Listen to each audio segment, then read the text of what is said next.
How old are you? Right now, 54. And you're going to a psychiatrist 4 days a week? 3 days now. 3 days a week? Yeah. I'm 17. I go one fucking time. I'm the guy that's fucked up. What if I strolled in a girl who's into geeky-looking, pelican-fucking odd guy? I cared about you. And she's got a fetish. She's into pelicans. Bring her in. So you're saying I look like a pelican? Yeah, you're saying I'm fat. The whole segment is about... The whole segment is about this hot chick somehow liking an obese, disgusting guy. Off. You're a fucking asshole. So why... I met a great girl. Okay, the world is full of great girls. No. She's hot. Yes. She's hot. Yes. She talks. Yes. She listens. Good in bed. She's good in bed. Right. Yeah, because that's rare. Move into Sam's house and get the fuck out of our lives. We'll get Beetlejuice to pick out our shirts. Get fatter, Artie. We're more of those fucking things. Beetlejuice will pick out Howard Church. You can live with Sam and blow him. What must the rest of your life be like? And doesn't it remind you? Did you ever see the Twilight Zone with the little kid who wants everyone to be happy, and if they're not, then he kills them? I think. Well, I don't think you're at that level, but there's a little bit of truth in that. I mean, and look, and again. When I was a little kid, yeah, he just slowed it down. When I was a little kid, my dad would take me to ball games. I would sit there with my hands over my head. I was so scared of getting hit by a ball. Yeah. You've been going out with this chick for 2 years? Yeah. Met at Shabbat dinner. Who is she? Met at Shabbat? With Brenda. Ah, that's brilliant. Who is she? She's only the love of your life. She's Beth. Beth. Now, wait a minute. I know somebody who knows Beth, but...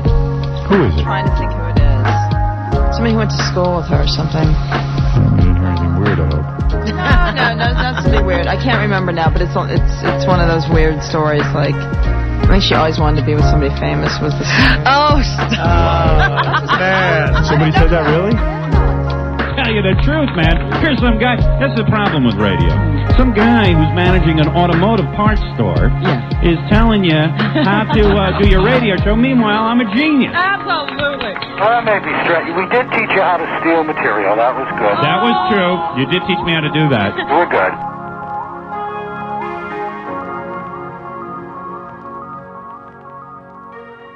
You know what I mean? I think John Mayer does get off on Andy wanting him so badly. It's kind of a... Well, isn't that flattering? Yeah, absolutely. So this is weapons grade faggotry right here, folks. Just pointing it out for you. And so I know that. Right now. And John Mayer said to Andy, "Hey, look at this note from Howard." And he goes, "Hey, by the way, look at this. He forgot a comma." And Andy probably went, "Oh, and he put it in his brain." And then all of a sudden Okay, so he's gaslighting. John Mayer didn't do that. He's on the fucking video. Like, there's video evidence of him not saying that. This is you projecting that two of these fucking half a fags, and one of them's a complete 120% fag, just decided, okay, look, we're going to go after Howard because we hate him. We want to fuck with him. So he's determined that that's what it is. And before it's like, no, John was right. John was this. I'll let the caller. I'll let the king of all wiggers come in and talk about it, and I'll take the high road. But he can't. He can never take the high road for any length of time. He's just impossible for him to do it. Such gaslighting and such false information. None of this happened. They made that little conversation we played into Harvey Weinstein. This really is the Iraq War. This is me, too. he has John Mayer on the show years later, and he says, "Hey, if you're coming on, you got to show that thank you note." And I know what's going on. That comma was the weapons of mass destruction. That's what you found. Hans Blix found the comma. I agree with our guy on the phone that it's really Andy's fault. No, it's not anybody's fault. It's my fault for writing a bad thank you note. But becoming public is Andy's fault. And Andy is so tickled. I hate everything. Because Andy's like, listen, I know Andy. John Mayer is Andy's type. Because Andy's a top. And John Mayer looks like a bottom. He does. He does? He does. I mean, what? This is just this is disturbing. If I were John Mayer, I would go on Radio Andy, and I would just start pick the shit out of his note, bomb the hell out of Howard verbally. After this, you should just go on Radio Andy. You're actually talented, John Mayer. You can play the guitar. Wiggy can barely put on his wig straight. He has nothing left. He's a poser, pussy, gaslighting fraud. Just go and bomb him. What are you doing? Yeah, Why are you playing? Why is everyone kowtowing? Do you see this guy? He is a ceramic doll in a curio cabinet. You've got to be fucking kidding me. He's a porcelain statue. Yeah, he's in a porcelain curio pussy. Cabinet. And if you just imagine Wiggy like flying a kite with his kids and getting blown away because there's like no mass on his body, so he'd just be somewhere over Rhode Island going, "Help, help!" and the wig's long gone. Like the wig fell off halfway through the flight. And I don't mean yeah, big guy. He's no twink. He's a big guy, but he has a lithe frame. If I was a gay man, I'd fuck him in his ass. I'm not getting ass fucked by John Mayer. I'm fucking John Mayer. And okay, that's normal. Hey, Fillmore, how many times a day do you talk about ass fucking? Because this comes up every goddamn radio show. Do you know I've never talked about ass fucking so much in my life until we started this podcast. We've been corrupted. It's like you drank the poison gay ass water, and all of a sudden, I hate Michael Rappaport, but I'd never make conversations on a podcast that people subscribe to hear about fantasies of him wanting to fuck someone up the ass. Like he's gay or he's this and that. And I'm sorry, this is nothing but projection. There's just no way. No one's going to convince me otherwise. How many times in your life have you talked about ass sex other than when we do this? Honestly, it's insane. Unless it's part of like a stand-up joke, and I've got a couple like this, but but nothing remotely related to the intricacies of how thick someone's load must be, and is it watery, or how viscous it is, and whether you're writing with it. Oh, Jesus Christ! Anyway, you'll get into it, guys. It doesn't end. Hold on. For Andy, John Mayer, we'll throw you a life preserver once in a while. A dog with a steak. You understand? I mean, Andy would fuck. No, we don't get it. Out of John Mayer. Make sure you reiterate that, fruitcake. Boy, you thought about this a lot. Oh, did I ever?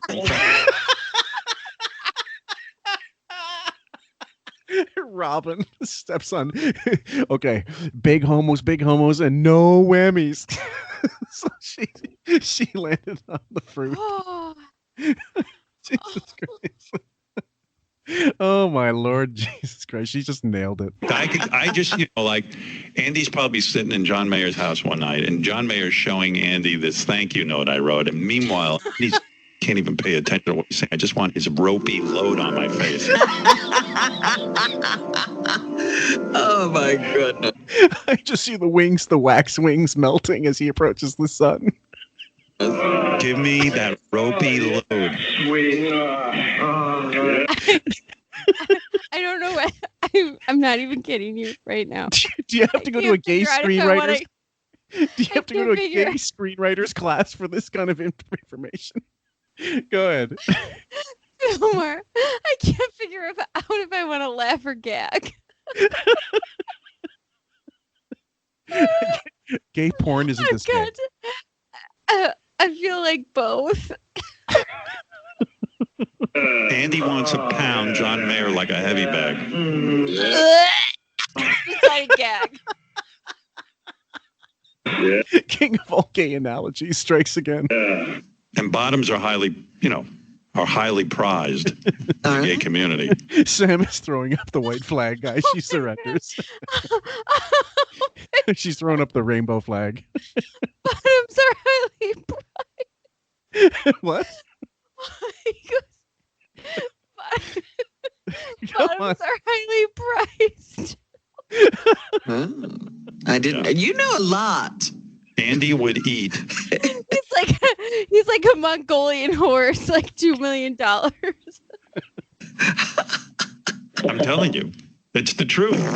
And if Andy wants to deny it, he can tell me. But that's my assessment of the situation and how this thing went down. Oh, I'm so glad that you assessed it like that with your ropey load. He's got like a patent war room where he's planning all this fucking diatribe. And He's sitting there. He's got just like the video, the summit. Yeah, the summit, the 2000. He's got sconces and whiteboards with dicks and loads and which drippage. He's got stick-it notes in his study of all this gay shit. The texture of this load, this load. It's more like raspberry pudding. Thinking about tapioca. Ropey. He brings that up. You know, John's gaping asshole. John pulls out this thank you note. And for all the comedians listening to this, we sympathize with you guys. He was our hero too at one point. No, he wasn't our hero. The show was our hero. But my God, how the mighty have fallen into the fruit hole. For me, and then Andy puts it away in his brain. And then, years later, he's interviewing John Mayer on Zoom, and you're in John Mayer's house, and Andy goes, hey, show everyone that letter. But look, I'm not mad at Andy. No, but I'm not mad at Andy. I'm not mad with John. I wrote a bad note. So I'm telling you, John Mayer himself wrote me a note on a typewriter. This is like, okay, once again with feeling.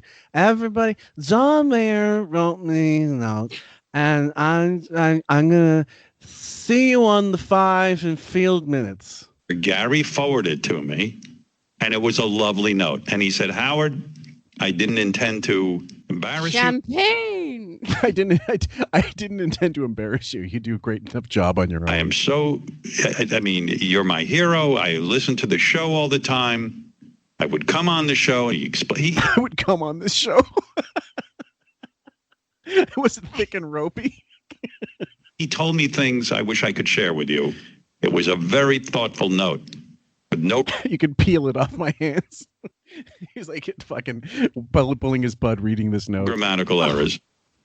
And I saw there was an email for John Mayer. I emailed John Mayer back, and I said, I'm going to keep this short because I'm afraid I'll make a grammar error. But look, yeah, you don't keep apologizing.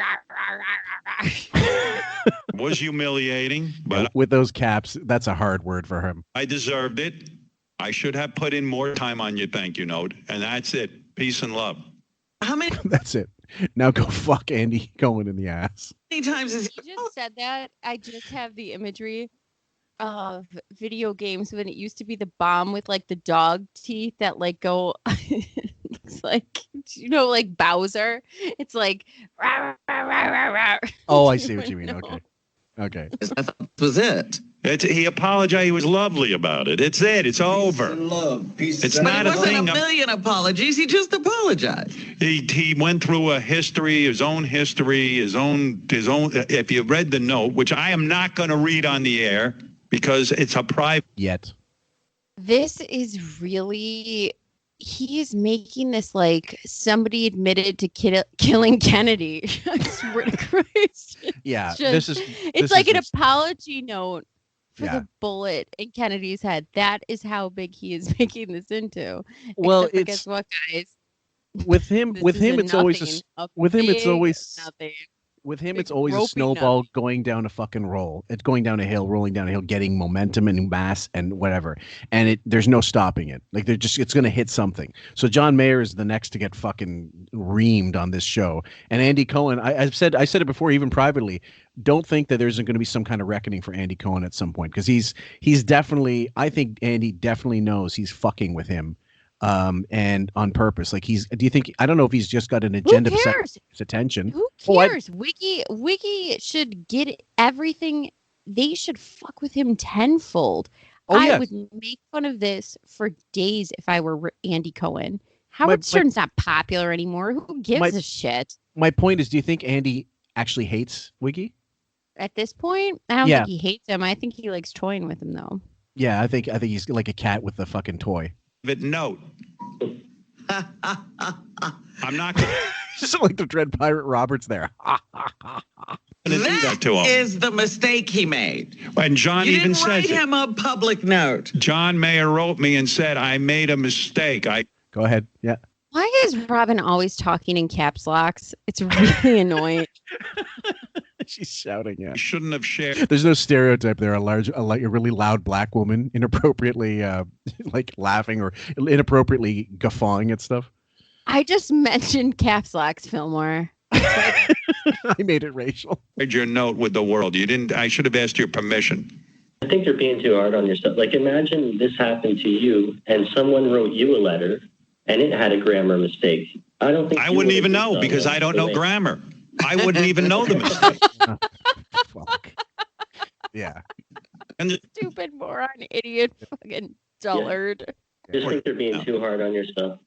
That's all I wanted to say, Howard. Oh, I think you're too hard on yourself for not understanding grammar, you moron. Okay, the next few clips are short. You want to read number 9? Wiki projects his cockless for John Mayer's act. you lost us because the power in my house went out. Oh, okay. I think my generator kicked in. So it's like The Walking Dead now. He needs a generator for Castle fucking Gay Skull. And this whole thing, because they cut out at the end of the one clip. I just hope to God it's one of his eyeless cats just chewing on some sort of cords. Trying to get a signal out to the other people. Get over the security gate. If they cut through the line, the doors will open and they can all make a run for it. And then it knocked the what is that called? A COVID? A Codex, isn't it? A Codex? Codec. Oh, 3 retards. So he confused Codec with COVID. COVID-19's the virus you've been talking about for 4 weeks in your basement. It's habitat against COVID. Deck? A Cotex? The Cotex went out. Yeah, he needs a pad. Yeah, he does. Wash his pussy out. Well, That's when a something to do with the Codex goes Codex. out, you're in trouble. Yeah, what happened, Gary? You wouldn't know, Robin.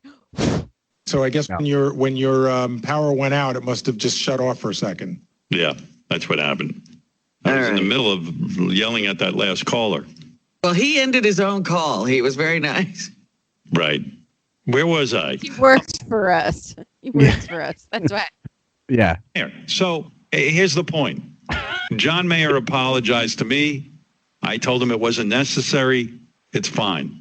Understand? I don't know how much of the story you heard, but we heard almost. We heard the entire epic. It's still not over yet. This is like Lord of the Rings. Do you know what this reminds me of? Have you? I know you don't watch The Sopranos, or you have a little bit. But no, I've seen the whole of Sopranos, just not in the last, I don't know, 15 years. So you know when Ralphie, he was a captain of Tony's, and he made fun of Johnny's. Yeah, he made fun of Johnny Sack's wife. He made a fat joke, and the fat joke traveled so far that it almost got him killed on a trip when he was in Miami. He almost sent henchmen to kill him.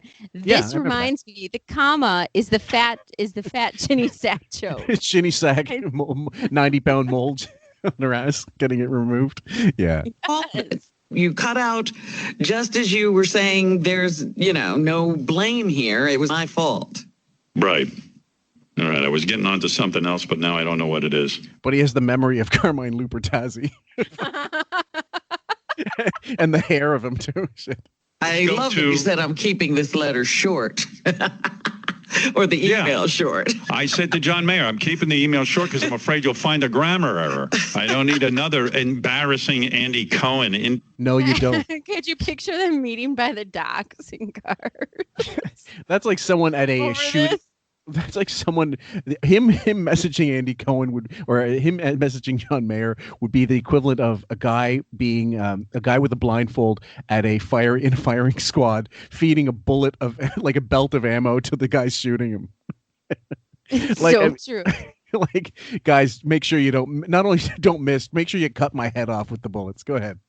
And then in The Sopranos, they had a call about it. It was Corrado, Johnny Sack, Carmine, Tony, I remember that. and I remember that one. And they said, "What is it going to take for you to be okay with this?" And, and he's like, "My wife's honor." And he's like, "It's about money." And he walked out of the thing. He was pissed off. And Corrado's still talking. He's like, "How about?" Because he didn't know the call was over with. No. But basically, we're having this meeting of the minds right now over somebody that's butthurt over a comma. Yeah. It's essentially. Yeah. Yeah. This is like, what is it? What next? Does he get the fucker for $1 million? Interview Andy Yes. Cohen. Imagine. But yeah, I'm telling you, I know what was going on. That Andy Cohen wants to fuck John Mayer. That's what's going on. That's not a repeat, guys. That's him repeating himself, but this is not the same clip I just played. This is like the goddamn Moby Dick, pardon the expression, of Wiggy's set these days. And Andy is going to deny it, but he ought to tell the truth. Do you think really this helped on. in his cause to get John Mayer in bed or hurt him? No, it's not going to happen. And I think Andy knows that. You know, and those two can have their own little private joke about me, but the bottom It's not private. They're laughing their ass off. I think so too. Line is, I wrote to John Mayer and everything's cool. And now, John, you have my email address. Don't bother me. Don't ask him what. See that? You hear that? Don't bother me. That means that's his brave way of saying fuck off by saying everything's okay. No one's bothering these two geriatric. It's like a fruit fly. Just wipe it away. Roomba he has. Yeah, don't ask me what Roomba has. Don't ask me to do charity events. Don't ask me. Who's asking him to do fucking charity events? Who? We know you don't like helping people. Goodbye. We played the audio, yeah. I wrote you back because I wanted you to know I have no problem with you. 9/11 victims, see ya. I wrote you back, you fucking asshole, just so you understand that I don't have any fucking problem with your gay ass. Coronavirus victims, bye. Yeah. Scott Salem's wife, cancer, any of the above? Nope. Yeah. But if somebody wants to sponsor my wife in a calendar with her alcoholic, dry mouth, simple lined mouth, sure, put her in there. By the way, her breast implants have been taken out and she looks like garbage. Have me on. Yeah. If you're interested, we're all hooves. Oh, he just wants to do the show. He never does it. Well, he told me why he's not doing the show, and it's probably best. Oh, really? Yeah. Because he told me it's because he likes hosts with real hair. He's like, what was that one Artie line someone said about Artie, are you gonna go to the whatever North Shore Animal League? He goes, I'm busy doing anything else. You don't have a thing for John Mayer. He's exactly your type. Hairless. He's denied it before. He's full of shit. You believe that? Okay. Andy wants to get his face dirty with John's ass. You heard that. Okay. Go ahead. He wants to do a facial scrub with John Mayer's ass. Okay, fine. It's clip number 10, Jizz highlighter. If you've ever cleaned a toilet in your life, and you have you ever cleaned a toilet in your life, Fillmore? Well, certainly he hasn't. Do they make Roomba for toilets as well? Okay, let's see. Okay, well, nobody wants that. No, that's what he wants. He wants to take my thank you note and underline all of my grammatical errors with John's jism as he squirts it out of his cock. Like a highlighter. Like a highlighter. Use John Mayer's jism as a highlighter. Oh, for fuck's sake. Okay, so now, go ahead. That's the end of that for now. We're not done yet, guys. Believe it or not, we're still only on the goddamn 14th. He really wants like a black light all over John Mayer's sheets for commas. It's ridiculous. Absolutely. Then clip number 11 is back office caller negotiating for Wiggy. This happens, I think, twice in the same day, where he's basically explaining how happening he is to Sirius to make sure they get the hint. By the way, I have lots of offers. Just make sure you got the prices right at the end of 2020. But we all know he's got nothing going on. Kat, you're on the air. Is that you in Texas? Yes. Hi. And Kat is. This might be real, but I don't buy it. I think it's another setup thing because it's too convenient when he wants to start talking about this shit, and also when he lets them go uninterrupted. That's somebody he wants to say what he wants to say. Howard, sorry about that. Yes. Hey, Hello. That interview with Cuomo yesterday was amazing, and how you've had Hillary on. Bullshit. I just wondered, when you're finished with all of this, do you think you'd want to go to some kind of platform where you would interview political people or do anything like that, kind of like you've talked about game shows in the past? Yeah, this could be legit, but I don't buy it. I really don't buy it because it's just too.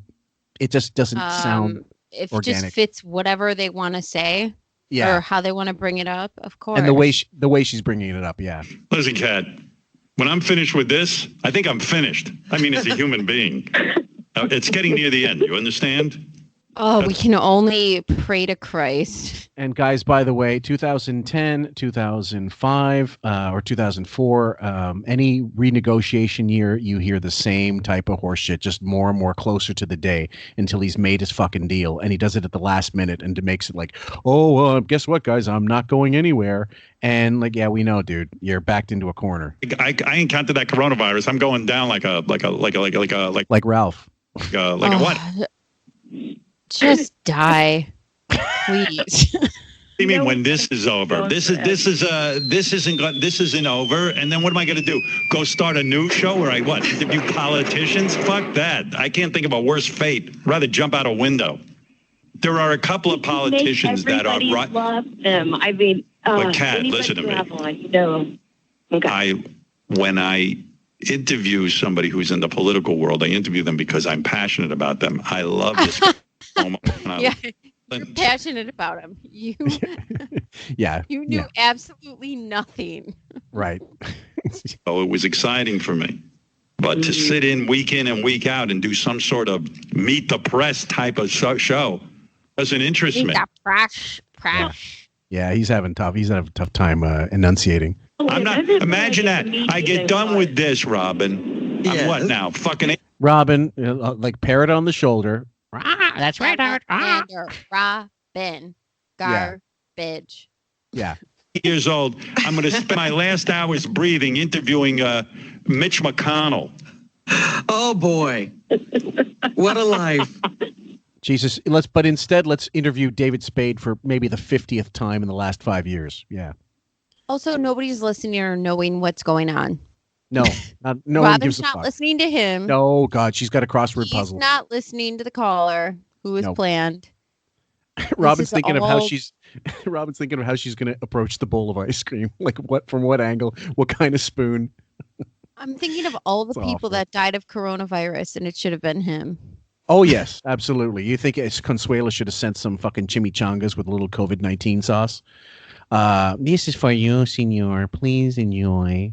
And then watch his intestines just crumble to fucking dust. I think that when you hear this stuff, guys, it really is. He does have a platform. He could talk about stuff. He could have people calling in about their experiences with the COVID. He could make it a call-in show. He doesn't want to, though.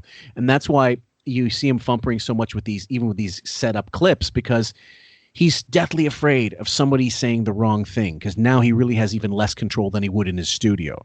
So so when stuff like this goes on, it's clearly just set up because she's still on the air. Well, even too, he wants to be buried like King Tut with all of his riches. He's not even thinking for a second, besides maybe his kids or maybe Beth, of giving any of this away to charity. Not a single solitary dime. No, maybe, and at that point he'll be dead. He doesn't care who releases what book. But God, I would so love to read that book of everybody talking shit about Ralph's Polaroids. Yes, please release. Please. What's going to happen is when I'm done with my last show here, I'm going to have a Viking funeral. Fred is going to shoot me with a flaming arrow. I'm going to be on Viking funeral. This is almost like microwave. Why would Fred be shooting him with a flaming arrow? What imagery are you even? What is this? Did he just watch Braveheart? Like, what's going on here? I'm really confused at where he just even thought of a flaming arrow. Unless he's thinking of flaming homo. I really. That's my first thought when you said flame. one of those wooden beds in the middle of the water, and then he shoots the flaming arrow, and I go up in flames. How's that? I believe that was from Excalibur. If I've got any movie, Jack Grattan, who loves our channel, you correct me if I'm wrong. I haven't seen it in a long time, but I think that's what they were referencing, King Arthur. I mean, well, oh, sorry, okay. yeah. Yeah. Really great reference. Yeah. Well, he got it wrong anyway. Dead. I have no fantasies of being Chuck Todd. I'll tell you something, Kat. I'll let you in on a secret. There's a couple of television networks over the years who have asked me to do an interview show. There is one, Fox. And I failed miserably at every single chance I've gotten. And E, which took you off the air to Son to the Beach off the air so they could actually make The Shield and stuff that was critically acclaimed and actually watched by people and really enjoyed by people. To sit and interview various people. And I said to them, well, that's fascinating, but I do that here. Why do I need to go there and do it? Why would you have tried those fucking pilots if you were so confident in just staying on the radio and you're so desirous of staying on the radio, as you say? Bullshit. You do that here. So why would you need to go to Sirius XM to do it? Yeah, exactly. Because you need a big payday. Big time to offset the divorce. You're going to pay me more money to go do it? Well, then now you're talking my lingo. Yep. But what are you laughing about? Why is that funny? It's funny because somebody should just stomp on you and break you. Funny how? Well, horses stomp. What, I amuse you with this? Oh, my goodness. What are you going to be, Jewy Joe Pesci? Are you kidding me right now? Anthony, you got a problem with what I said? No. Can't properly explain myself, and when I get nervous or frustrated, I laugh. So I apologize. No need to be nervous. I'm just trying he gets nervous and frustrated too. Just put a real collar on. to keep you as long, and everybody wants to keep you as long as we can. Nobody and fucking on wants that to keep note, as long. please let me say this. The shortened version of the show, well, of course, I would love the longer one. But even when it was just, you guys are supposed to do an hour, but you're doing 2, fantastic. It's the best of the best. I'll do it. Okay. I'd rather do All right. 2. So as long as you're doing 2. Let me talk about how fantastic this is. Mark's Friggin, who has been breaking down the show forever for the last close to 20 years. He tapped out, but he still does it for pay now. He titled this March 13th or Monday, April 13th. Well, we're on the 14th. I'm sorry. But he titled this, he began it with technical problems, Howard's Roomba, and more, followed by fake President Trump calls in, followed by Beth visits Howard, microwave, and food, and more. Do you remember as a kid, do you remember TV Guide where you'd have a little blurb or something? Imagine if it just said audio difficulties, Roomba, and more. Like our guest today. Technical problems. The show started off. It would be like saying if a show starts off with that, that interruption that we have a state of, how they do that. Yeah, preempted or whatever, like state of emergency. Yeah, we have the show that's starting off with a state of okay. Even one day a week for 30 minutes. I would take you guys. And I love y'all. And I know everybody listening. Well, it's fine. I hope Sirius is listening because my contract. They're not. I hope they kill you. Yeah. That's your proposal? Watch out what's on your pizza next week, shithead. Show a week for 30 minutes. And I want triple the amount of money they pay me now. Yeah. Oh, please, 3 times 0. Bethel back roll into the what do you figure? Like, let's just taking this not off topic, but off the clip for a moment. Do you think? Well, I know he's been angling for an hour less per day for sure. So it's already 3 days a week, down from 4, down from 5. And so, do you think what he's going to do ultimately, if he does accept anything, will be like a very minimal payoff from them to do like 2 hours a day, and that's it? I think he wants minimum staff, minimum time. So I think he wants to do a 2-day a week, 2-hour show, period. And then that's it for Robin, most likely. And certain people in back staff, they're just going to cut off most of the staff. I think he's going to get rid of Fred, get rid of Benji. I think he'll keep Gary on and keep Robin on.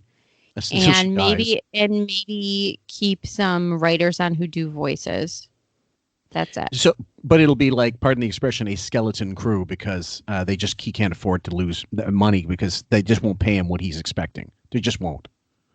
Oh, they should just motherfuck him for all he's worth. I would never, if I were Gary, if I were Fred, if I were all of them, I would look at this and say, you know what? We had a good ride. This fraud deserves to go down in flames. Mm-hmm. It's funny because they are really the Arties, the Jackies, the Billy Wests. Billy West.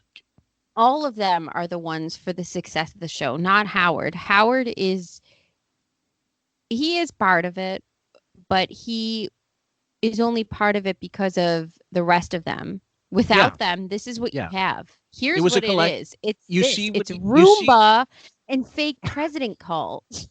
You see what happens when the sum of the parts is divided, and when every single person goes on. Look at Stuttering John. Listen to his fucking podcast. I dare you. You'd rather get waterboarded than listen to his show for 5 minutes.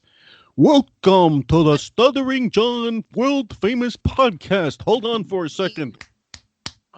Okay. What? I just had to take care of some people outside. Oh. So you can't bleed a rock. There's nothing coming from that. I don't know what kind of person would interview him expecting something to come out of that. No. Unless you're a total rube. And the whole point is everybody is less than what they are if they're taken out of that environment. But some are obviously way more successful than others. Like Billy West is easily a success story. And Jackie was not worth, when he left, this is a whole other discussion. He's not worth whatever he's getting now, which is nothing. But at the show, while he was at the show, he absolutely should have got the raise he wanted. He should have got more money easily, just on percentages alone, because you just make a better environment. When people are staggering around waiting for money, you're going to create bad feeling anyway, and they're not going to be as productive. So for him to do a lesser show, people said, if Artie left, if Jackie left, and they all fucking left. And now this is what you got left. This is what you got, guys. This is Wiggy doing his show in his basement, and that really was what it started out being. And it's not entertaining, and I'm sure it wasn't fucking entertaining then. So if there's any more proof that you need that he needs other people to fucking hold him up and prop him up like fucking King Farouk, this is it. You're listening to it through us somehow. So let's continue the rest of that and try to get through. That's right. That's going to cost a lot of money. Yeah, I was embarrassed telling Jim Meyer that, but you've done for me, Kat. Thank you. What is the least amount of time I can be on this microphone? And no, we just fucking. That was Kat. Bingo. Yeah, the next one I call it the best bumper of all time. Well, it's pretty close. Yeah, it was a total guess. I knew that duct tape wasn't that old in terms of products. Doing these shows. Yeah. Anybody, any engineers want to pop on? Tell me why Robin can't hear me. I can hear you now. Can you hear me? I don't even know if I'm on the air right now. So Howard, you were not being heard by anybody. I guess I'm not. Hello? I can't. I don't know that he can hear you now. Can you hear me? I can hear you right now. Now you just froze. The Howard Stern Show. That was the bumper. They threw that away to commercial. Because they fucking I'm saying if you put that as a commercial for Sirius, you'd have people taking in network, they'd be throwing their fucking boombox out the window, saying I'm mad as hell and I can't take it anymore. This revolution is just so great. And the next clip, can you believe we pay money for this shit? I barely hear the music. Okay, so just what happened is here we are in the times of coronavirus. My power in my house went out. You hearing me, Robin? Okay. I hear you. Oh, there you are. Okay. Yeah. Anyway, the power in my house went out, which actually caused all the equipment to get screwed up. So we had to reboot it. That's why we just got cut off abruptly. So, what can I say? We're trying to do a live show. And what kind of... That wasn't a cloud cutting through the signal. What kind of shit mansion does he live in where the power keeps getting Beverly Hillbillies. Now, clip number 14. Now here's your host, Captain Quality Control. All my problems are Paul McCartney calling me right now. Yes, the real Paul McCartney. It's not a joke. It's not somebody pretending to be Paul McCartney. It's actually Paul McCartney. Right, Paul? Hey, Howard, can you hear me? Howard, do you hear Paul? You, Robin. Yeah, I think Howard's having a problem. We've been having some technical issues today, Paul. Oh my God. We're in a secret fort. Paul's calling in from a wind tunnel. It's like he's got a wah pedal plugged into his phone. He's calling at the top of the Ferris wheel. Okay, then I want you to read clip number 15. What's this one? I put it in caps lock. You put it in Robin speak? Yeah. Go ahead. You can do it. I have faith in you. Go ahead. We're professional. I do. Stop fucking using, in other words, to bat out your retarded questions. You cock smoker. We know that. Oh my God. He is yours. But how does that happen? In other words, when the quarantine, when it became obvious that we needed to quarantine ourselves, don't you think you should have either flown to see Nancy or Nancy should have flown over to you? How did it happen that you guys are separated during this entire quarantine? It's kind of, you know. Sorry. I'm just, every time I hear in other words, that really should be like a drinking game. It really sounds like the CIA when they're like on a mission and he's like, do you see the target? Yes, we see the target, President. Baker won. We have a target. We have to harden our sights. Okay, Shit, so we're losing the signal. We're losing the signal. I need to call. Confirm on the hit. Confirm. Okay. Projection about Ringo. Oh, sorry. He come to you, Paul? Paul, I loved it. Did he come to you afterwards and say? Oh, hold on. Let me set this up because I took it from the meat of fact you said stop fucking using, in other words, to bat out your retarded questions, you cocksmoker. I don't really. If I can make you laugh, I'm sure I can make everybody else laugh. The thing was, Paul had performed with Ringo at some concert in the recent past, and like Ringo did a couple shows with him as a guest thing. I don't know if it was any kind of, I don't know if they promoted it, but that. So this is Wiggy asking like, oh, did Ringo try to get back in with you? This is sort of like a Jackie question going into. They're in their 80s. Yeah. Did he come to you, Paul? Paul, I loved it. Did he come to you afterwards and said, listen, Paul, this was so great. Can I go on tour with you? Can I join up your band and be a part of this? It was like the equivalent of Jackie doing Jackie's joke hunt at the end of like when he got back to Sirius and they wouldn't pay him fuck all. You might as well just have Pete Best questions right now. Okay, the next so ridiculous. Okay, I need to set this up. So this one, I want you to read it. What's the name of the clip? And so there's another clip here. We call it the long and winding question. And you guessed it, folks. This is our time to do what we normally do. So give us a moment here while I set everything up, and we'll have at it. You know, I was talking to Jimmy Fallon the other day on this show. And I said to him, okay, who do you choose? You're on a desert island. You can only let one band live. I said, Beatles or the Stones. And wisely he thought about it and, you know, quickly gave the right answer, which was Beatles. Because it's the only logical answer about the greatest band of all time. Because when you think about the Stones, as good as they are, there wouldn't have been the Stones if there wasn't the Beatles. And also, I think Mick Jagger and Keith Richards all dreamed of having solo careers at one point, and none of the body of material, the amount of hit songs, the amount of album concepts, the movies, the Stones never had Help or it's true when, and I'm not asking you to be pompous about this, the Beatles are better than the Rolling Stones. Am I correct? So that was a full minute of question to just say, who's better, the Beatles or the Rolling Stones? Like, Paul's never been fucking asked that in his life. They never had help. Like what, Alma, the black nanny, who you really miss. Oh man, that's a deep cut, man. You went deep into the murky, wiggy waters. So this is going into that more Stones versus Beatles bullshit, which anybody who knows Beatles stuff knows that they were just two different sounding bands. The northern bands had different influences, and the Stones were just blues. That was the difference. So they were really, it's not a good comparison. This reminds me, it's questions of what's the greatest album of all time. You really do have to think about decades of time. Yes. You can't,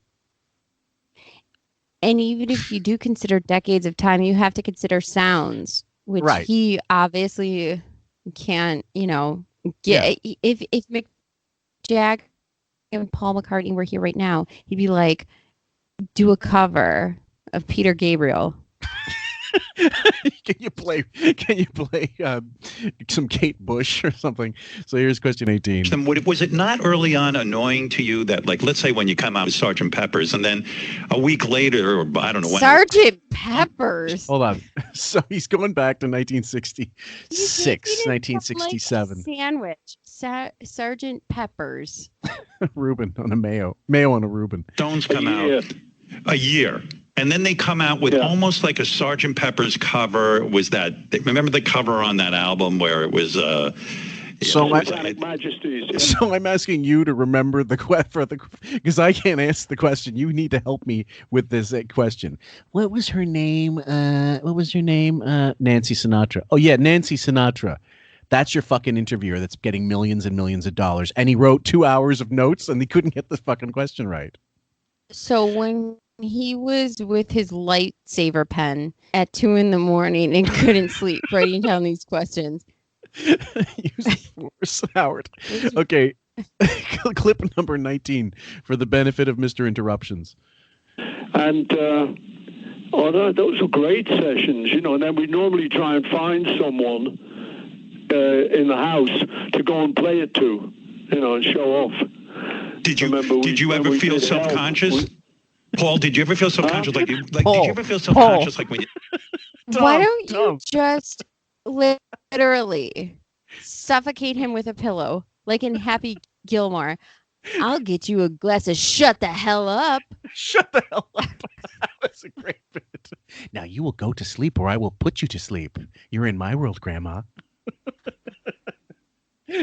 Read it on the name tag. So check out the name tag. No, it's funny because oh dear. You got it. It's like a fucking marching band, guys. Tighter than a snare drum. No, it's the problem once again with Wiggy is, number one, not just the fact that he's asked these fucking questions to Paul a million times, but second of all, you've got a Beatle on, and you claim he's Beethoven or Mozart, and you're still cutting him the fuck off. And this isn't about PC Zoom bullshit. This is about he knows Paul's boring the fucking audience, but that's his fault, not Paul's. Like you agreed to fucking interview the septuagenarian icon, and do you think Paul needs to fucking put up with that shit? If I were Paul, I would have just hung up on him. Can I trouble you for a glass of warm milk? Perfect. Okay. Can you read the clip number 20, please? Oh, Jesus Christ. I feel like I'm on Fear Factor. Eat these ants. Eat these fire ants. Who in the fuck wants to see a 67-year-old? Who the fuck wants to see 67-year-old tits? Number 20. First off, I am all for whatever Robin's going to do to get her topless. Like, absolutely. I'm for that. And by the way, now there is a moratorium on Robin's songs, but they'll be back. They'll be back. Oh, darn. I thought coronavirus had killed them. No, America needs a Robin song. Anytime someone brings up Robin wanting to get her topless and all this shit, I just think of that one scene in The Ladies' Man. Remember the SNL sketch with Tim Meadows, The Ladies' Man? Yeah. They made a movie about it where Will Ferrell calls in as a caller, an old guy taking Viagra. He goes, I'm 80 years old and my old lady is 78 years old and we're just having the best sex of our lives. And then Tim Meadows just goes, Yeah, well, that is disgusting. Well, let's not have any more calls of that nature. This is the same as when I hear about Robin's stuff. She's an old fucking cancer patient that's dying a slow death. Unfortunately, too slow for some people. And she, like, there's nothing sexy about it, guys. You would rather fuck sand than Robin at this point. I mean, I don't know. It's really, I'm speechless. Okay. Now this caller, this quote unquote caller called Apples, who calls in about that, continues the bullshit negotiations with Sirius for Howard on Howard's behalf. Hey, now, Howard, let me ask you something. If one of these, like Netflix or Amazon Prime, came to you, because a few people listen to your show, if one of them came and said, hey... Very few. We're two of them. I swear to God, I can't even breathe. Yeah. Enough money that you give a shit, and it's worth your time to sit down and do like an 8... Are you paying attention? What's the name? The guy's name in charge of Sirius? Jim something? Meyer? Jim Myers? Is that his name? No, it's, yeah, right? I think so. I can't remember exactly, but he's like, are you listening, Jim? I'm prepared. I'm beating the drums very hard. So many names running through my head, and all I keep thinking of is the fact that you have to describe to me why 67-year-old tits are not appealing. Part series. Like you said, they got fucking tight. Unless they're on Helen Mirren. Your king. I would much rather see 8 episodes of you, interviewing one-on-one, not even the studio, like. Well, here's the deal. Doesn't that sound like him kind of saying, just you in the studio? Don't even need the studio. Don't even need Robin. This is like trying to angle to, let's get these other assholes out of my life so I don't even have to pay them. Because at this point, Apples is not stealing the deal, you dumb fuck. No. I understand what you're saying, Apples, but no, I've heard from many of these. Somebody named Apples is not going to get the job done for you. No, how do you like them apples? Without getting into specifics about doing some sort of other show. And I say to them, I'm doing this show. When am I going to go do that show? I'll do it here. The guys at SiriusXM have been great. I have no beef with them. And we sued them for $300 million. But having said that, I've been approached to do certain one-offs. Okay, maybe that's true. A one-off. What's a one-off? Basically a special. I was just going to ask you, what is a one-off? I've never heard of these. One of those Lifetime Achievement Awards 3 months before you finally die, like they gave to Sammy Davis Jr., who couldn't even fucking speak. He had throat cancer the size of a fucking baseball that they removed, and they did one of these. I remember as a kid, I was 14 when I saw it on TV, and I go, he must be dying. And a 14-year-old, I knew it. He must be almost gone. Because why would you do that? And sure enough, like 3 months later, he was dead. It was the saddest thing ever because he was such a great entertainer. Certain special. He was an entertaining Jew. He was a Jewish entertainer, more than Howard, and he could do it all. Sammy Davis Jr. Amazing. But yeah, no one's given him any specials. Nobody's giving him any fucking offers. Netflix doesn't care. Sorry, guys. With various networks. Yeah. And they've asked me to do interviews. Nothing. Time of the Oscars or the Grammys and things like that. So like a red carpet thing. What would he ask at the Oscars? He can barely stand. That reminds me of a great Artie joke that he was gonna do for the I think the Joan Rivers roast. He wrote a bunch for Robin, who went and was awful, by the way. But Artie saying the jokes made me laugh hysterically. He said Joan Rivers is kind of a pioneer. She compares herself often to Lenny Bruce, and that's apt because I'm sure if Lenny Bruce were alive today, he too would be doing daring stuff like asking Shia LaBeouf who decided his faggot tuxedo. And Joan Rivers had the tenacity and ability to laugh at herself. Oh yeah, big really, but excuse me. Oh, I'm so glad we're still doing this. And what are you burping up? Dust? Roomba juice. I have a medical condition. Roomba fuel. Not Corona, but it's something similar. It's gurgling up semen. But yeah, right now I'm doing everything for Sirius.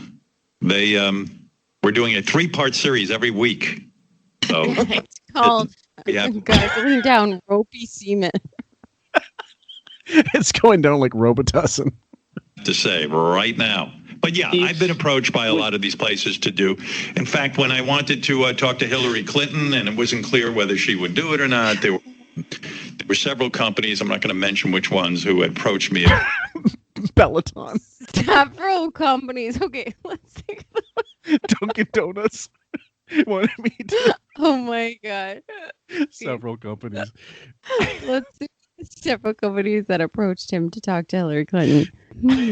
Like Joy dishwashing detergent. About doing it with them. And, you know, this kind of conversation goes on all the time. But in his own mind.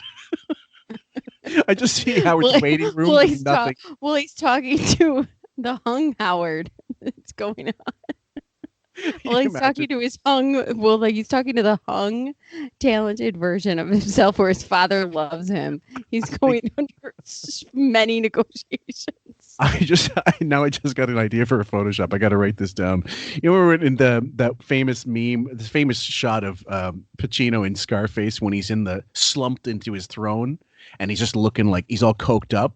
But if you put like a telephone in front of him that's not ringing and just put Wiggy's head, like looking like that forlorn look at the phone, that's just not ringing. Anyway, I'll get back to that. So that's the end of that day, thank God. And we're finally into the 15th, so we can end this shit show. So on the 15th, somebody called Chucky called in. And I think this was a real caller, and he got him all pissed off. And it just goes to show you that right after he goes into Danny the Twitter troll, which we've never played on this show yet. This will be a first. And it just shows you when there really is a real caller, they throw him a fucking curveball he cannot handle with. There's no debating that topic. You mentioned last week, Nancy Pelosi. Hold on. And all the Democrats. Hold on. What do you think of that? What do you think of? Forget Pelosi. Forget about Cuomo. Forget about the Democrats. Forget about Cuomo. Forget about the guy you just had on 2 days ago. Forget about the Democrats. Forget about everything that you want to talk about, and only focus on what I'm saying. Right. Republicans, because I got news for you. I'm probably a Republican if you really think about it. A lot of my issues. Oh, good. Yeah, when he votes, which is Glad you just you landed on that. Idiot. That I believe in. But the thing that I see in the White House doesn't resemble anything I ever thought of as Republican. I've been around a long time.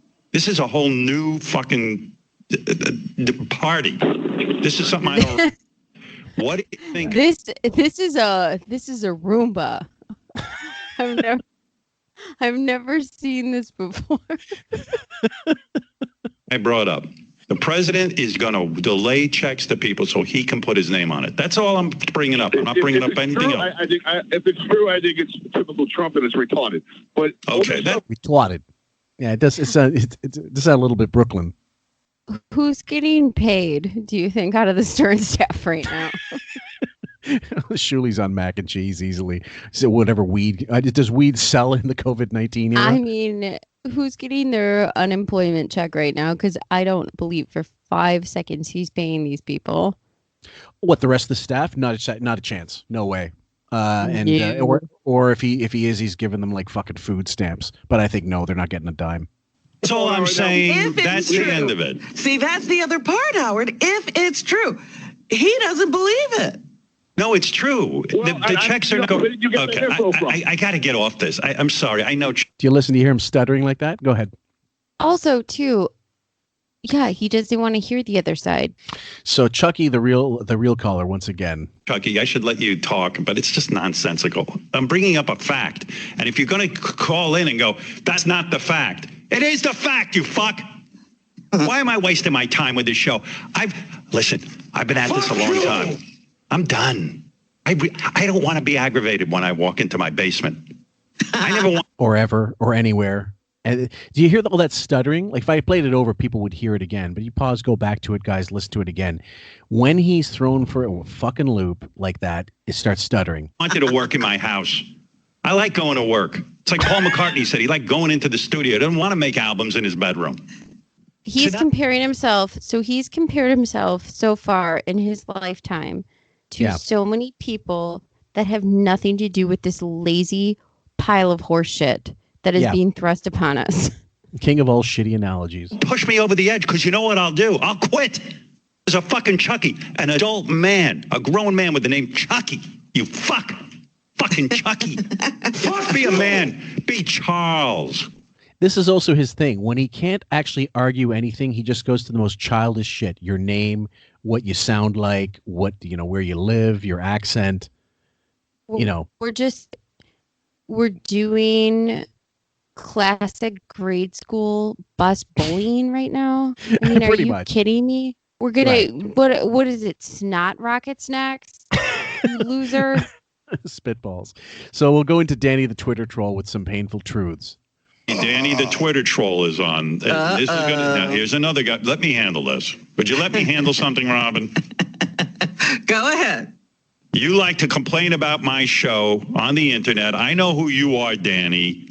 And you are a Twitter troll. I know that. What's up, You just call him Danny the Twitter troll, and then call him you're a troll on Twitter. I'm gonna handle this. I'm gonna handle this recording. Like, who doesn't know it's a fucking tape? You just picture the imagery of like nursing home people with like in bed and IV drips and with the IV buddy. Yeah, with a cane up and like, I'm gonna handle this. Like, what? Who's gonna handle anything right now? These two moronic, crusty-wigged, dementia-ridden idiots are not handling anything, let alone a recording. And watch them fail. Yeah, watch them trip and fail. I think I forgot to play. Let me go back and play the second half of the Chucky call, because I cut it short. But there's a section in there where he goes, I know where he lives. I know what he's about. There's no debating that work. It's like Paul McCartney said. He liked going into the adult man. Be a man. Be Charles. Okay, hold on. Or Chuck. Grow up. Chucky. Fuck you. He's a child, that Chucky. I know who you are. I recognize your voice. You know He thinks he's full of... Oh, yeah. I know who he is. He's Chucky. If it's true. Sitting in my basement. He's a doll with overalls and sometimes a monkey face and wears and carries a knife. He's not even a breed. He's not even an animal. He's a breed. Let's go back to Judy. A lot of sequels. So Danny the Twitter troll. Danny the Twitter troll. No, feel the suck from the comfort of... And you are a Twitter troll. I know that. What's up, hashtag Hamptons, Howie? How does it feel to suck from the comfort of your own mansion? This is Danny the Twitter troll. He hates me the most. By the way, Danny often gets the best of him, just like fake Simon Cowell gets the best of Howard, with both hands tied behind his back on a recording. No one's worse at shadowboxing to tape than Wiggy. Yeah, because it happens so often. You talk to yourself like you do when you talk to your hung self. Fillmore, do you do that often? You talk to your hung, handsome self. You talking to me? Hung, Are handsome. You talking to me? Yeah. So that happens often. Instead of taxi driver, he's limo and driver. Then this. You often talk to recordings that you can't handle trolls, so you record trolls, and then I record the impression of a troll. Right. And it's you're so far removed. It's like being TKO'd by a kindergartner, and yet somehow he manages to end up on the floor with a bloody nose. At the very least, he's holding on to the ropes. Claims. Go ahead. Hashtag no shit. I spend all my time on Twitter, Reddit, and even sad corners of the internet talking about how I hate every second of the show. Hashtag permanent quarantine. Hashtag no friends. So you hate me, but you listen every day. Hate listening is a shitty job, but nobody's got to do it. This work from home shit is all just... Josie does it, and Raven does it. I do it. And you do it, and a few other people do it. So it is necessary, unfortunately, and where we're concerned. A boy to put even less effort into his show. Hashtag autopilot. And when your show wasn't on that one day, I got scared. We can't lose you because of how stupid and gay you are. Boom. Hashtag recovery. All right. Well, I'm so glad that I plan to fight this tape of audible bullshit. Yeah. And out of breathness. Let's keep going. Yep. Did come back after I was out that one day. Yeah, great camera angle on that Zoom. Now I can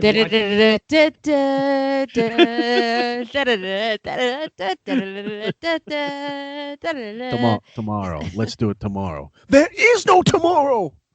You giant schnoz directly up Governor Cuomo's ass. Hashtag romance. Hashtag gag me with a spoon. Hashtag no Cuomo. And oh, by the way, as long as we're on it, I assume you hate me when I talk politics. Am I correct?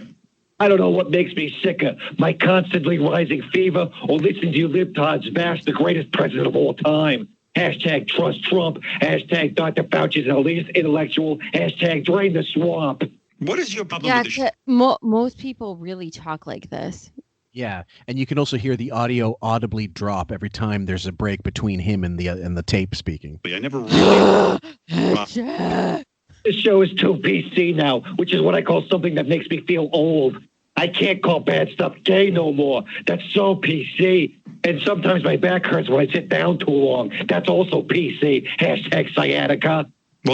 Now that's very like okay. Let's be fair. That's clearly. That's true in some cases. I mean, there's a lot of people still bitching, all the comics bitching about how things are too PC now. It's well old. I mean, 2 years now they've been bitching and moaning about how PC it is and you can't do colleges and stuff. I'm fed up with hearing it, and yeah, it's a valid criticism.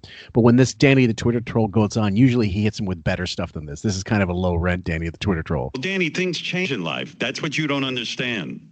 Why don't you go butt fuck Jimmy Kimmel? Hashtag crank Yankees. Hashtag the man show rules. Hashtag I also want to fuck Jimmy Kimmel. All right. Well, we have that in common, you and me. Always gotta go gay. I laughed so hard I almost drove my car off the road. Hashtag nobody has ever done. I love that part. There was like all those callers back in the day. I had to fucking pull over to the side of the road. It was so funny. Never happened. Never fucking happened. And they read the emails for that constantly. Yeah. Great guest during these Corona shows, Gary. How'd you manage to book Jimmy Kimmel and Alec Baldwin? Was David Spade on a ventilator? Hashtag COVID-19. So now you not only hate me, you hate the guest as well. All this show cares about is big Hollywood guests. And also, how come there aren't more guests? That's right. I love and hate the guests, just like I love and hate you, Howard, and love and hate myself. All right, Danny. Well, this is where they get like real metaphysical on us now. So next clip is called Laundry Machine. And okay, when you got okay, we're getting close. When you guys have clothes that are dirty, where do they go? Where do they belong? What is the object thing that's called in your house where you put your dirty clothing? Stuff for the wash. What's it called? This isn't a test because I make this mistake from years and years of saying it wrong because of what it is in Greek. Go ahead. Are you asking me? Yeah, I am asking you. Yes, absolutely. The washing. Sorry, the what? The washing machine. No. Machine. Like before it's ready to go in the washer, you collect it somewhere. That container is called the hamper. There we go, hamper. That's the most Anglo way I've heard it. Or a laundry basket. Laundry basket, that's correct. I called it for years the dirty basket. Or I have a laundry chute, which goes from my bathroom down to the basement. Wow, just like a dumbwaiter almost, but for clothing in reverse.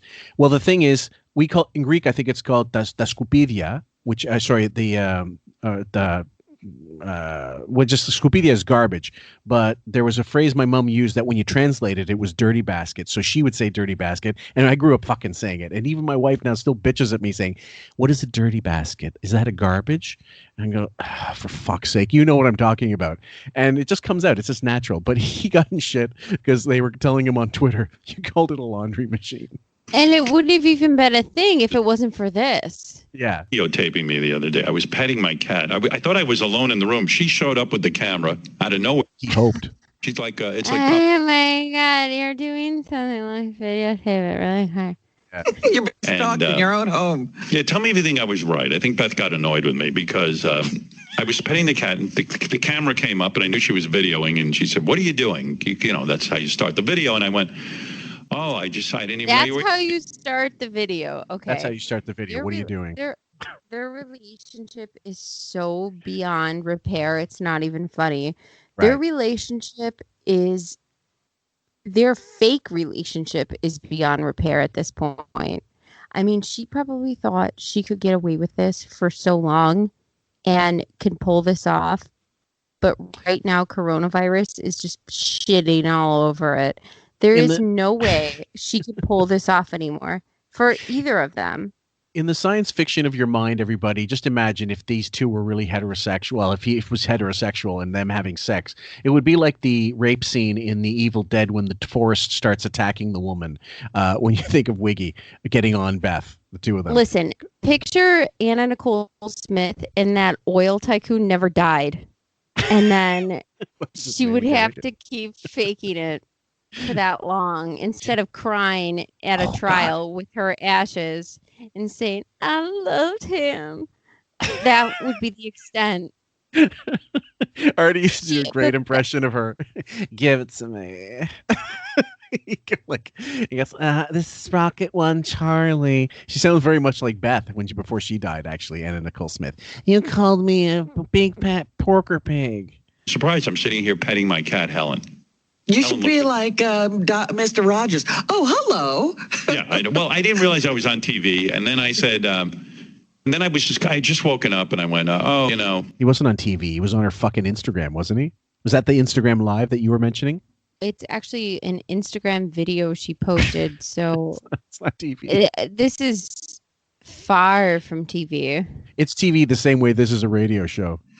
I was putting my laundry in the laundry machine, and then I kept talking. And then she posted it, and I said, "Oh, let me see that." And I watched it, and I said, "I put my laundry in the laundry machine." I know. Honey. I was going to say laundry machine. Yeah, I guess it's. Is this 1800s where we're still doing our laundry with rocks and we're beating them?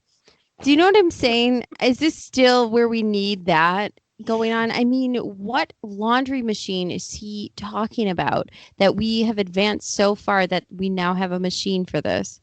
Yeah. He hasn't heard of a washer and dryer? No.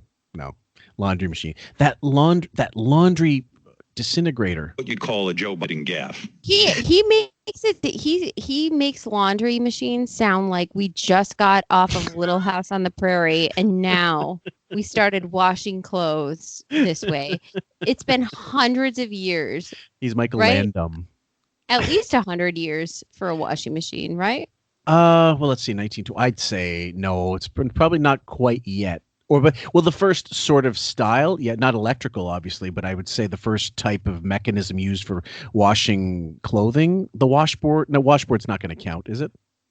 No. So washing machine, it has to be at least 100 years. I don't think so. I think it's a lot newer, maybe like 1940s, possibly, maybe late 30s, mid 30s.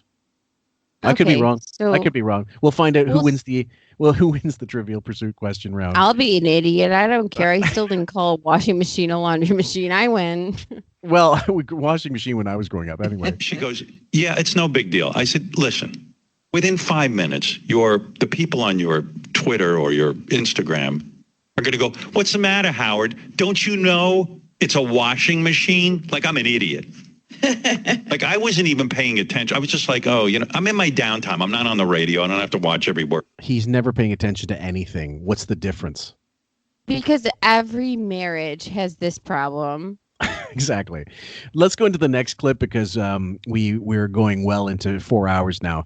Tim, they were talking a little bit about how they're claiming for some reason this came up, Mars attacks, and how Tim Burton They claimed he stole a bit that they did when they were in Washington, I think, in 1982, about Slim Whitman versus aliens and versus like little green men. And I don't remember hearing the original clip because I don't have archives that go back to 1982. And I don't think it exists. I think it's like the Robin Williams note where he said, "Oh, I did this for the nanny. I consider this the Robin Williams." type thing where I'm going to say this happened. Yes. Just like he just did with the Andy Cohen comma nonsense with John Mayer. I'm going to say that this is how it was, and this is how it is, and this is how it will forever be. So here you go. Believe me, everyone, because I'm such a truth sayer.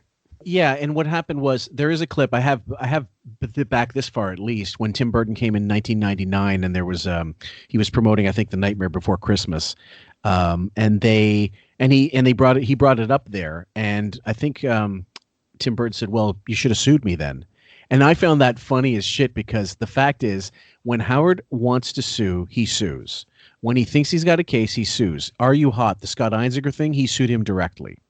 And Mike Fleiss and Jim Parator. And then the Emily Stern article, he did not go after the Post for that. Why? Because there was probably a recording. Oh, and guess what? He also didn't go after stripper. Yes. Who bought a Benz. Mm-hmm. She had a Benz, and you wouldn't lawsuit. sue for that. Yeah. Why? Exactly. Wouldn't you sue for that?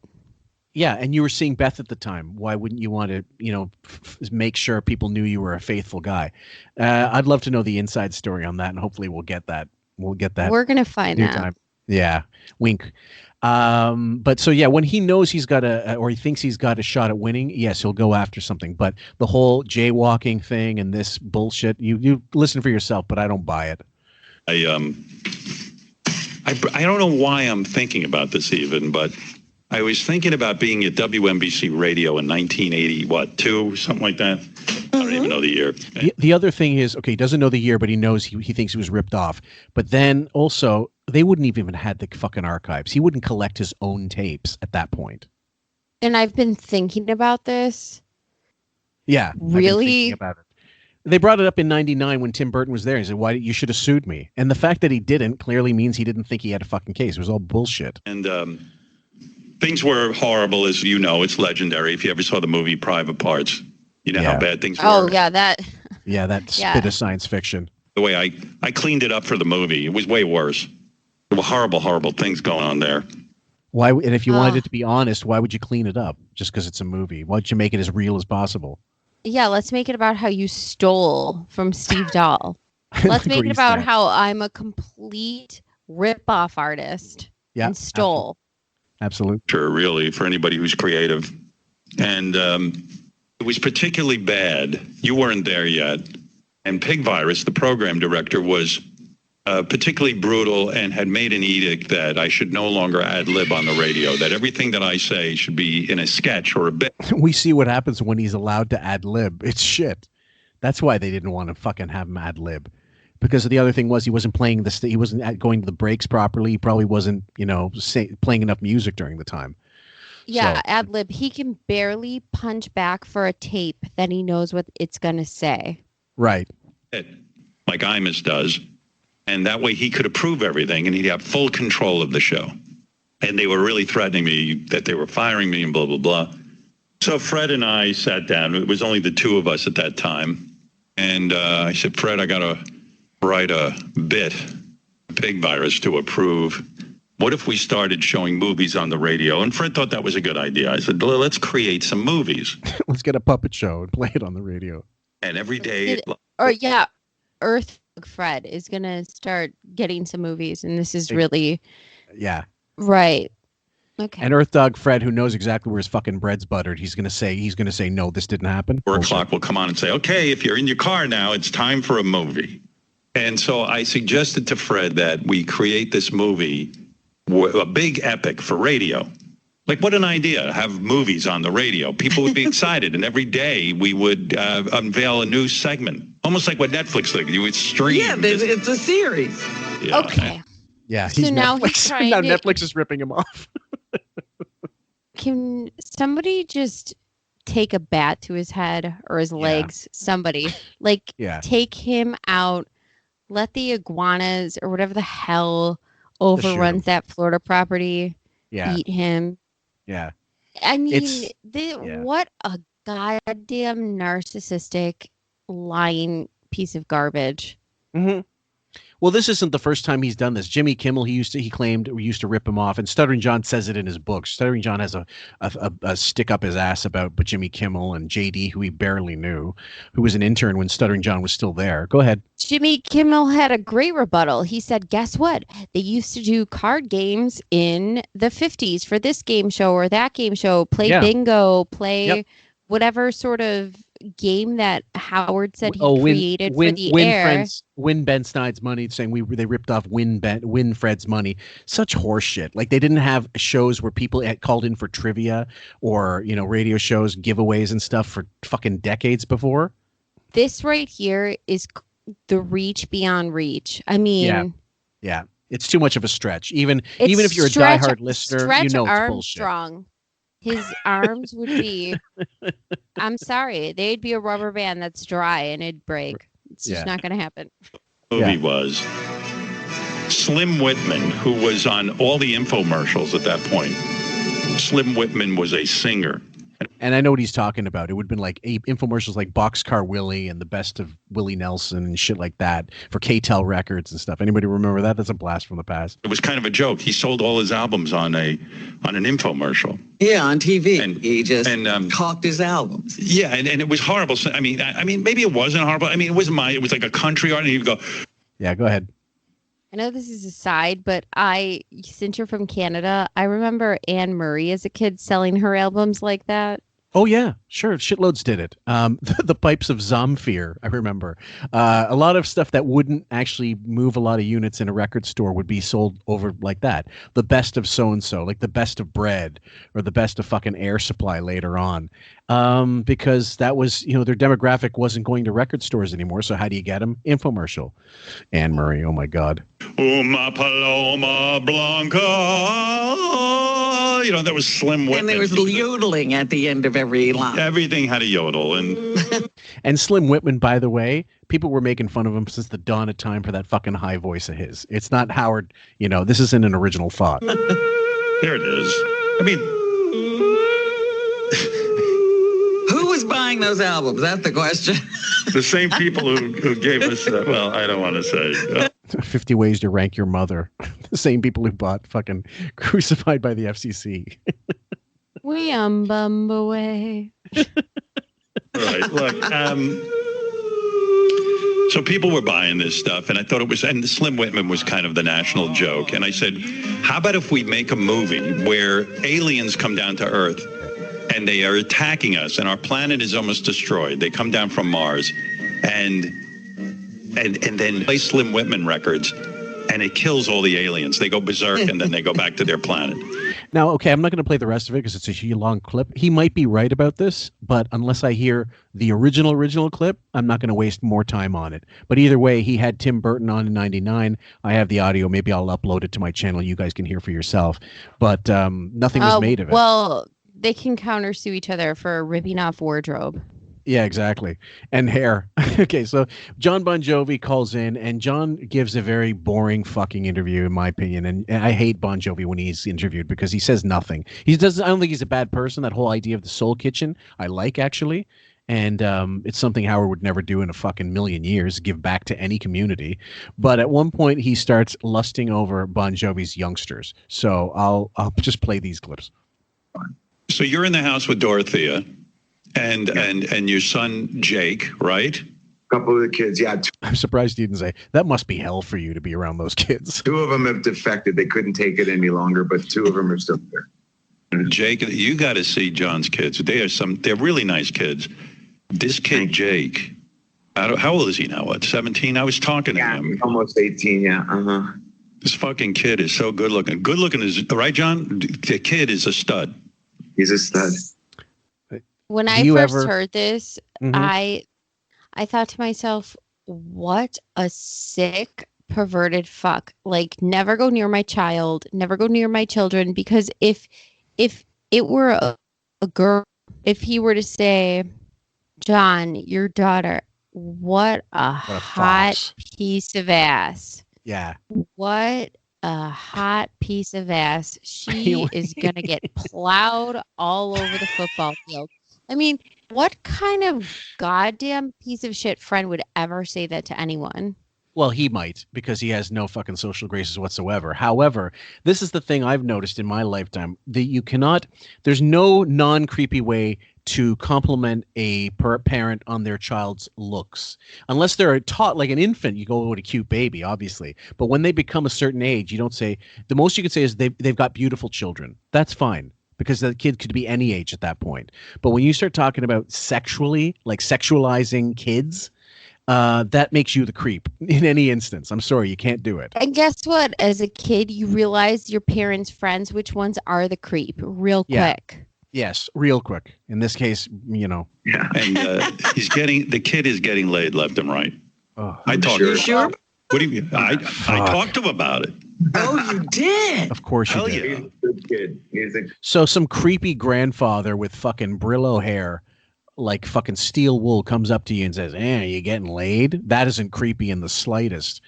The only person I know did that was a fucking like alcoholic with a hearing aid. He was ripping off the government, and he'd go, did you get your third leg up and all that shit? And he said it in Greek, and I think to myself, what a fucking sleazebag.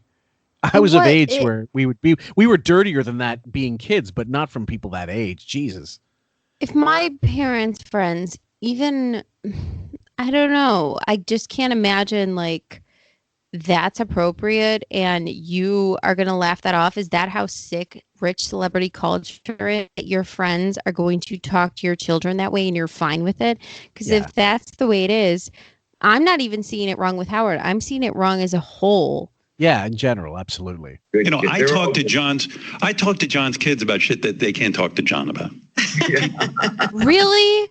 What, does your daughters date men successfully? From Uncle Howard, and you know how together I am on all that. You know what I mean? I mean that kid. He is a what is he gonna do? He's a sex symbol? Is he not?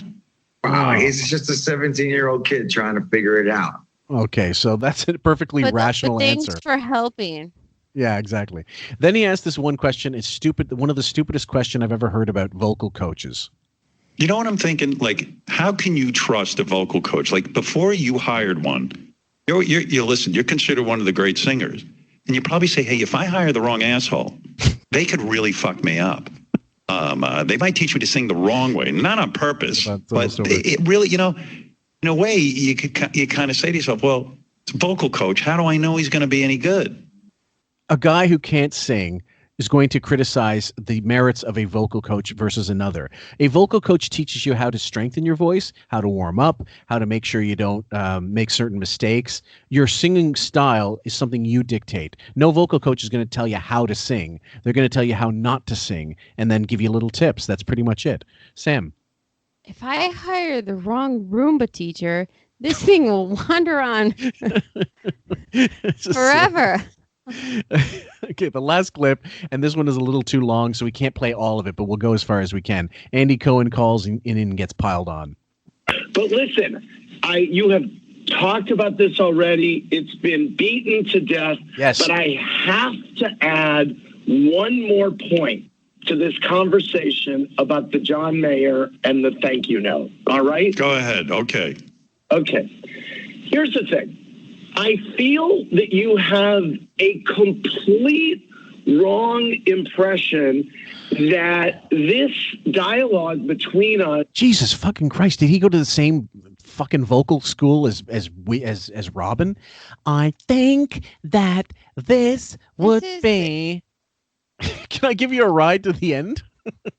This is really, to me, the same stupid fuck school that people think that if somebody says anything about Lysol, now everyone has to tweet, don't drink bleach. I mean, if you're an idiot and drink bleach, then die. I mean, seriously. Knock yourself out. This is so ridiculous. And right. Again, I'm going to rehash. This is over a comma, a punctuation. I didn't even get this chastised in grammar school for grammar. Yeah. Wiggy, just mainline some Lysol and do us all a fucking favor. Was some sort of a pre-planned game where we were trying to embarrass you or make fun of you where in fact it was actually a spontaneous conversation in which I fucking hate him. I don't know who I hate more now at this point. When did everybody become such pussies? Like, if this were King of the Hill, everyone would be buried in a snowbank, and they dig out their own little room, because nobody would be pushing me off the top at this point. Are you kidding me right now? This is a cavalcade. What is this? This is a fucking rolling cavalcade of vagina right here. Are paid millions of dollars to be such pussies. Yes, this is awful, guys. Said to John, bring some stuff that you care about from your house to do a show and tell. I had never heard about this note before. We had never discussed this note before.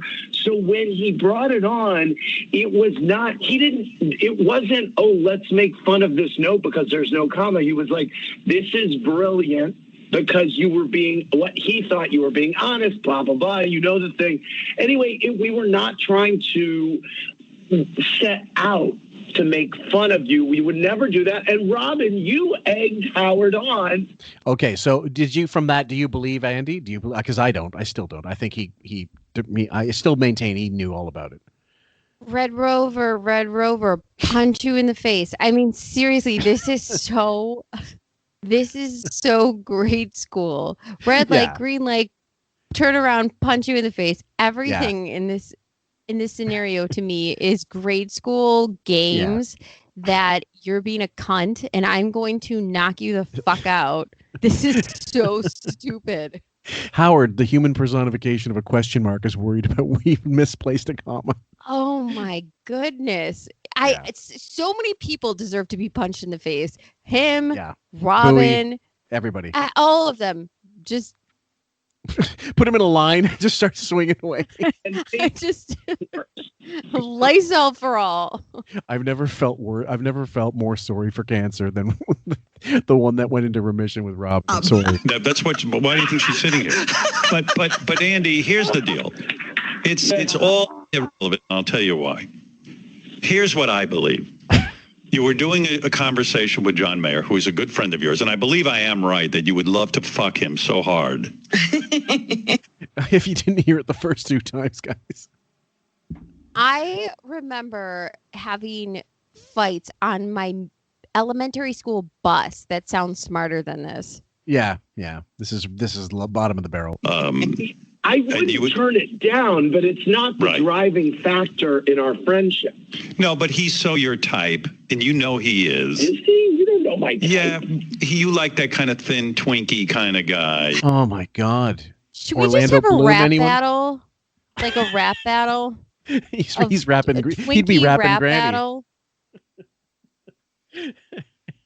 Jesus Christ Almighty! Do I? Okay. And you, of course, you do. And you would so totally fuck him in the ass and drop a load on his face if he just gave you the go ahead. Fuck. Can you be more specific, please? You would drop a thick ropey load on his face. How's that I love it when you say ropey, and then I would use it as a. Guys, this is 2 fucking queers at a goddamn Rainbow Bar and Grill somewhere, like just hashing it out over fucking, I don't know, Rheingold, like some fucking light beer, and going, oh God, you can have a daiquiri, please. You left out the comma. I didn't mean that. Oh really? Oh, I'm sorry about that. I didn't realize I was upsetting you. Fuck, Jesus. Is Elton John gay? Is Katie Lang gay? Highlighter on your thank you note is what you it would be so ropey it would look like tapioca pudding. But fuck, Jesus, I can't even get through this. A little rice in it. You know what I mean? Yeah. All right. You would put a napkin to eat on his ass, right on his ass. All right, listen. Okay. Howard's fucking. You can hear him unzipping right now. Andy. Okay. I'm sorry. Perception of. Go ahead. You want to say something? Is drag queen Trixie Mattel gay? I mean, at this, I can't. We're describing load texture in your life, Fillmore. Have you in the latest couple until this podcast? Have you ever had to describe or have been informed of multiple descriptions of load texture until this point. No, this is too inside the chemist's studio for me. And to find out about the viscosity and density of a goddamn load. We don't care, like guys don't care about how thick their load is. They only care where they put it. And it's on some broad's face, on a crack, inside, outside, fucking in a tissue, in a gray gym sock. We don't give a fuck. But we don't spend that much time describing it and in detail and with an obvious out gay guy discussing this shit. And and he's entertaining it. Andy Cohen, of course, I you know how my feelings about him. I think he's a shithead, and I think he's going to get Me Too'd one of these days before long, because he just can't control himself. And but at this point, this is just about as vile as any discussion you've ever heard on the Stern Show. This is worse than the "it's just wrong" stuff because it's so blatantly fucking Paul Lindy. I'm sorry. I really think the amount of time he spends doing this, maybe he could find a cure for Corona. I don't know. It's in that ropey load. Yeah. You're friends with John Mayer. Fabulous talent. Gracious. He did my birthday show. Wasn't paid for it. Just came. You know what? Seriously, at this point, Fillmore, just everyone shoot me and blow me and just kill me right now with your ropey loads. Just shoot me dead in the eye. Yeah. Everywhere. Kill me all. Everyone. All of you. I wrote him a thank you note. Okay, so I really, guys, it's 23 minutes, and this is 3 minutes, and I'm not playing another 20 minutes of this because it just goes into them piling on and making something out of absolutely nothing. So if I'll play a little bit more, and Sam, you give me the cutoff. Yeah. Why? Because I have the verbal. You can cut through that thick Mary. load. Something about Mary load all over me. I can't deal. Saying, oh yeah, Howard told me the truth. Only some of his fans liked my performance. Right. He knew full well that I'd forgotten the comma. I think he did. I do. Sam's beating her head into the mic like Charlie Brown when he's given up after just for the upteenth time kicking the football. Yeah, like this is just the whole point of illustrating. We're trying to illustrate through playing these clips is it's clearly been on his mind the whole fucking time, and he just can't get it out of his goddamn mind, and he's just a little fucking pussy. How much longer before we can end this one? Now I'm Tim Sabian. He's a very bright guy. He really is. You need to get to an encounter group now. I feel like I should just start jerking off this boom arm and see what happens. It's just so ridiculous. Yeah. Type me a note and typed it on a typewriter. I'll go a little further. Check sweatshirt. Oh, good. Thank God. But no, out of all the items in his house, he decided to take my note, my private note. Go ahead. Hi, it's me, Stan. And point out to America, some portion of America, that I had forgotten a comma. Some portion. Me, you, Raven, and 3 others. Hate listening. Jesus Christ. And the back office staff who are struggling to come up with stuff and just dying. You see, like, people putting ropes around fucking support beams right after this. No, it's America. My show is broadcast to America, not some portion. A lot of people don't tune in. I mean, a lot of people do. Andy's got a network. He's on a famous network. What's Wiggy on? YouTube. Can somebody please tell Grandpa? I feel like it's 51st dates. Can we please show him the video where he became unpopular? And you know how you have to like relive your life all over again after the accident? Oh. See? This is what happened when you let your, the most best person go, Artie. Yeah. Let him die. You thought he was going to die. And then your show failed miserably. See this car accident of your career and life? Yeah. We have to watch this every day. On a loop. Everybody's not listening. Not everyone is. I'm just kidding. All right. I'm just kidding. Set with John. I wrote John I actually got Right. John. Oh, fuck. And that you had gotten it and written him back. I was like, oh, this is great. I'm done. Because I said to Gary on Monday, I want to call in and explain to Howard that he's not getting this. And then I was like, I'm getting they it. did the note. It's great. So you notice his tone is completely different now that Andy's on there. Now he can get a little more furious because he knows he can get away with it. But anybody else, a bigger star, he wouldn't say fucking boo. Anyone have a gun? I just start strafing inside her home studio while Beefus is passed out looking like, and her old asshole is hanging out. And the Roomba's just going, God, I got to clean up this vomit. It's not going to work. There's cat I hair would hope at this point for myself that the Roomba is a secret bomb. And I just want it to kill everyone. Just please. Are you hoping Beth slips on it and just breaks her neck? And Howard has to fix it. He has to take the clothes out of the laundry machine. It has to take them out both. It has to take them both out. I can't figure out the scenario right now, but I'll work it out.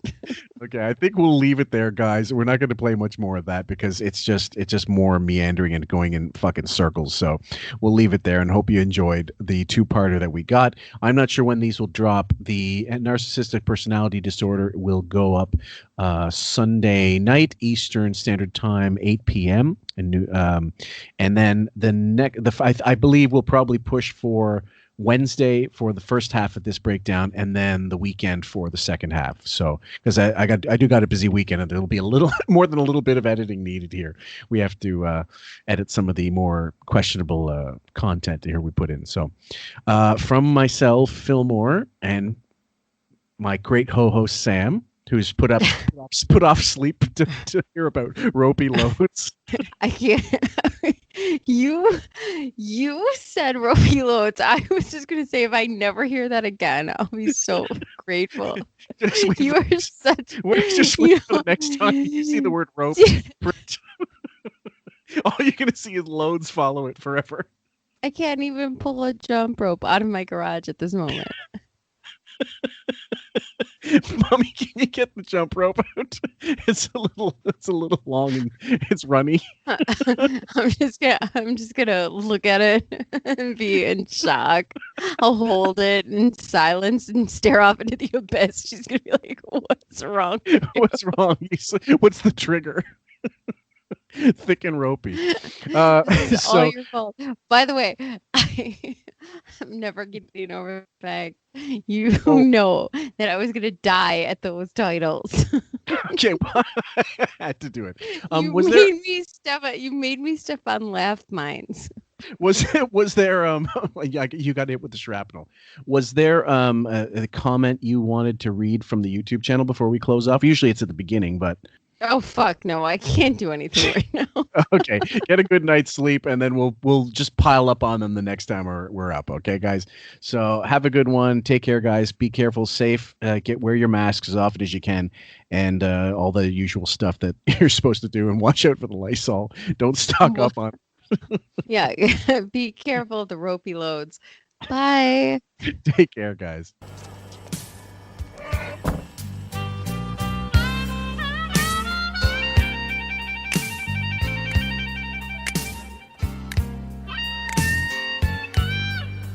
Fast man, let me tell you my story, man. Last year, I was insane for this crazy little 8th grade bitch. Okay? Crazy? Insane? Insane? Crazy? I was nuts for the woman, man. Now you gotta believe me. I'm serious. I'm telling the truth here. I'm speaking to you. I mean, I was nuts for the girl. And what did it to me was these big titties she had. For a 13-year-old girl, man, she wouldn't have had to worry about no titties for the rest of her life, boy. You know, she was set and she was looking good, son. That's the truth, baby. I called every night for like a month. I mean, I'm talking devotion, man. Every damn night?